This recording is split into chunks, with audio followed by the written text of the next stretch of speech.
My friends, welcome to this episode of the Outdoor Gear Review. I hope you all are doing well. Over the years, there's one company that I've grown to respect as far as tactical and military gear goes, and that company is Savotta.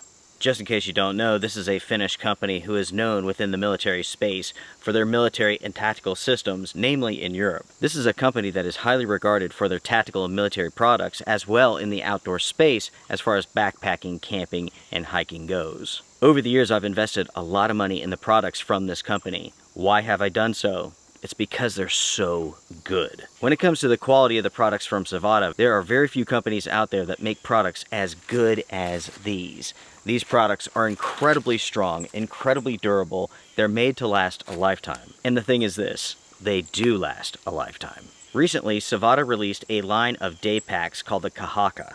This is one of those packs. This is a 25-liter day pack. And in this episode, I'm going over my pros and cons, my impressions of the system so far. By the way, everyone, in Finnish, Kahaka means skirmish. To get this video underway, let me show you all the features that make up this system. So again, this is the Kahaka 25-liter backpack. There is also a 15-liter backpack. Up here at the top, we have a section of Velcro. This is for patches and so on. Behind that, we have a zippered pocket. Moving to the front here, we have two buckles.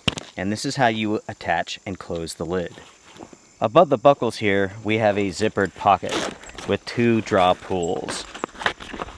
On the inside, we have a D-ring, so you can attach keys or whatever you want to. This is a good sized pocket. It goes down to roughly right here.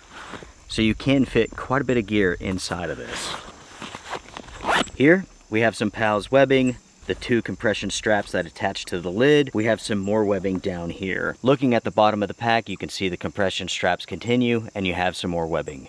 When you go to the side of this pack, that's when things really become interesting. You can see that we have two compression straps. Additionally, we have some webbing here. With these compression straps, we have metal hardware that features a hook on this. And you release that compression strap just like that. And once you do so, this pocket here expands greatly. So again, we have compression strap number 1, compression strap number 2. Once you have this pocket empty, you can see that we have some more webbing here. This offers an additional 3 liters of capacity to the 25 liters of this pack. So we have 25 liters here, 3 here, and 3 on the other side. Going to the other side of the backpack, we have the exact same features. The two compression straps, both with metal buckles and hooks.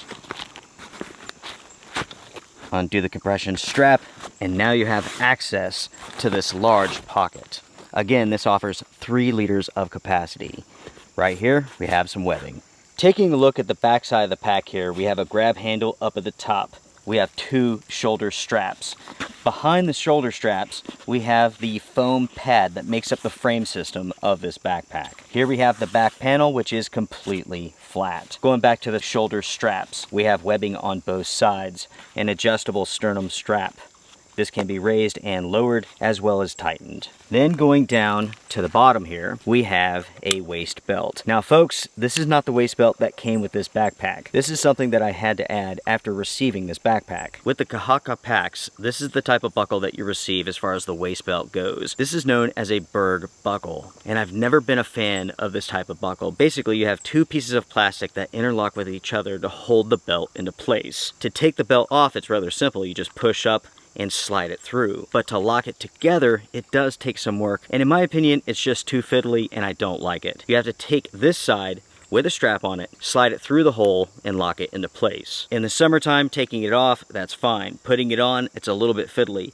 In the wintertime, when you have gloves on, easy to take off, difficult to put on. Or at least that's my perspective. I should mention this, everybody. You may discover that you like this type of buckle, but for myself, I just dislike it. To each their own, in other words. Going back to the front of the pack here, let's go ahead and unload this. Let me show you all what's on the inside of this backpack.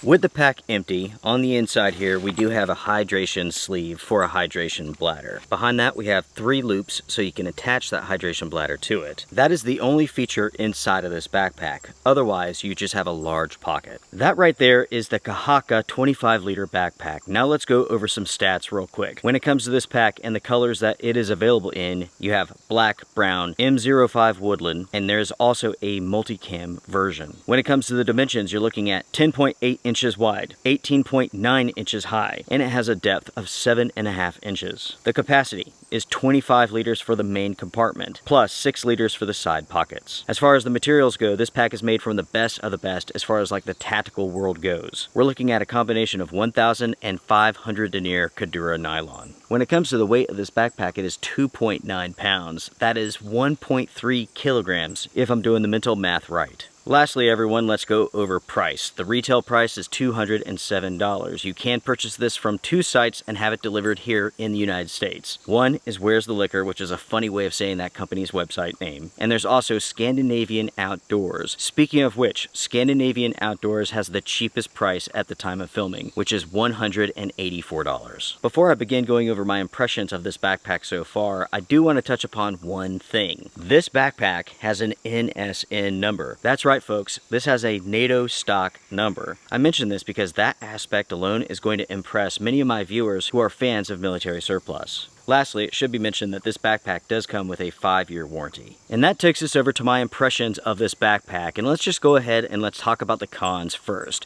There are 3. The first con that we need to touch upon is the waist belt buckle. The Berg buckle, I'm not a fan of that, that's why I replaced it. Next, everyone, when it comes to this backpack, there's very little ventilation to be had here. So if you decide to purchase this pack, you need to be prepared to sweat. That's especially true when you're exerting yourself and or in hot conditions. The back of the pack here is completely flat. There's no mesh, nothing like that, so ventilation with this system is rather poor. Next, everyone, when it comes to the top pocket on this backpack, when your backpack is full, that pocket tends to be smushed and smashed, so it doesn't give you all that much space. The best course of action with this system here is to pack the lid and then pack the body. And once you have that done, buckle the lid to the body. Those are the cons that I have for this system so far with my testing. As far as the pros go, there's a lot to talk about here because this backpack is awesome. First off, we have to talk about the looks. The looks of this system, in my opinion, it looks great. I really do like it. Next, everyone, we have to talk about the quality of this backpack. This is a very well-made backpack, made to the highest standards. There's no loose threads. Everything here looks amazing, as it should. Again, we're talking about Savotta here, and this is a company that has a very good reputation for making excellent products. This is, without a doubt, not a cheap day bag. But with that being said, you do get what you pay for. This is a very tough, very durable backpack that's going to last you a long time. To make this backpack so tough, so durable, so strong, the company had to use the best of the best as far as materials go. Materials that are used within tactical circles and military circles. 1000D Kadura is not used with your average backpack. This is a very strong material, a very heavy material, and it's designed to take a lot of abuse. You have to keep in mind, everyone, this is a true military product. This is not a cheap tactical backpack or anything like that. This is a true military backpack that's made to military specifications, so it's strong, it's going to be durable, and at the same time, it is a little bit heavy. Luckily, we're only talking about 2.9 pounds. With this pack being under 35 liters, 2.9 pounds, that's not really that bad. You can imagine how that would scale up as the pack got larger though. For an example, if you had a 65-liter backpack made with these materials, it would be quite heavy. Anyways, my friends, moving on. As far as these materials go, they're not waterproof, but they are highly water resistant. That way, if you're out in the field, you're out for a hike, it begins raining, you're gonna be okay.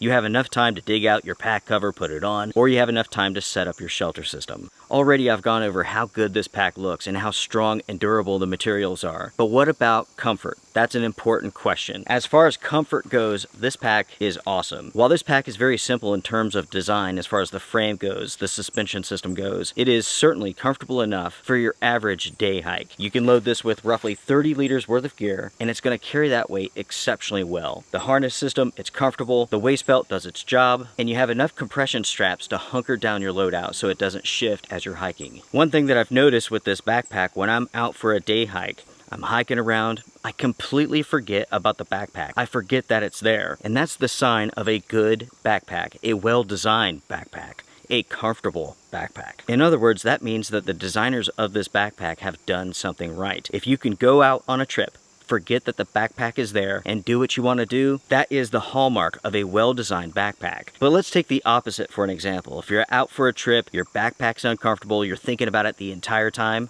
something's wrong. That is a poorly designed backpack. I do like the fact that this backpack is covered in PALS webbing, so you can attach additional pouches and so on. When it comes to the side pockets, they are incredibly huge, and when it comes to the compression strap, that is unique. It's very easy to disengage that strap and also re-engage it. In other words, it's easy to undo that pocket and then secure it. Something else that I like about this system here is the fact that it's very simple. This is a very simple backpack. There are only a handful of pockets, and I like that. What you have here is a 25-liter system with 3 main pockets. That is my personal preference. I don't like backpacks that have pockets all over the place. That's not how I want to organize my gear. I don't want to have stuff hidden all over the place. I want to have it on the side pockets or inside of that backpack, inside of kit bags. That way, if I need my headlamp, I know exactly where my headlamp bag is at. I grab it, open it up, headlamp out, bag up. What I'm talking about are kit bags. That is how I personally like to organize my gear. Kit bags make organizing your gear super simple and also quick to access, quick to put up. It's all about saving yourself time. That takes us back to the waist belt for this system. It's fiddly and slow, and that's why I don't like it. And that's because the simple truth is this: when you're in the outdoors, if you're a soldier, when you're in the field, seconds matter. You don't want to be fiddling with anything. If you want to put your pack on, you want to do so quickly. If you want to take it off and ditch it, you want to do so quickly.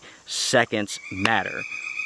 When I'm personally in the outdoors, a second or two can make the difference between staying dry or getting soaking wet. For a soldier, seconds matter too, but in different ways, of course. Fiddling with the waist belt of your backpack can make the difference between life and death. And this is something that Savotta needs to think about. Going back to the backside of the backpack, when it comes to the frame system, that foam sheet, it offers this pack enough rigidity so that you can load this pack up. The pack isn't super limp or anything like that, which I do like. No one likes a limp backpack, let me tell you that. I'm sure you all know what I'm talking about. When you have your backpack and you're loading it up, you want it to be rigid somewhat. That way, the pack itself stays open so you can load your gear in there. It is highly irritating when the pack is very limp, very droopy, very saggy, and it's falling in on itself. At the same time, packs like that don't carry very well. With this pack here, it carries very well, and it's because of that frame system. It is not the most rigid out there, but it's certainly rigid enough for a day hike sort of loadout, and also for an assault pack, for that style of system. And those are my impressions, my thoughts, my feelings concerning this backpack, the Kahaka 25. Hopefully I'm saying that right. I believe that's how it's pronounced, but I could be wrong. I am without a doubt the last person that you should go to for advice on pronouncing words. That is not my forte at all. Anyways, my friends, when it comes to this pack here, I really do like it. This is a fantastic system. It carries well, it's super tough, it has some really smart features to it. It's costly. There's no doubt about it, but you do get what you pay for. My advice for Savotta is this: I want you all to rethink that buckle for the reasons that I've stated. Without a doubt, the Kahaka is a robust and functional choice for those who are needing a reliable backpacking system, a day hiking system. For those in the military, this is an excellent option. Outside of the waist belt buckle, you may want to consider replacing that. Those, my friends, are my thoughts. Make sure to share yours down below. It is your turn to sound off. So in the comment section, share your thoughts. What do you all think about the Kahaka 25-liter backpack? What do you all think about the overall design of this system? What do you all think about the waist belt? Do you like Berg buckles? For myself, I don't, but you may think differently, and that's okay. If you have enjoyed this episode, hit the thumbs up before you go. I do appreciate it. Also, if you want to support this channel in other ways, you could do so on YouTube and on Patreon. This channel is agenda free. I'm not here to sell anything. I'm here to share information, and that's it. For now, my friends, I am done. Take care, be well, strength and honor. See ya.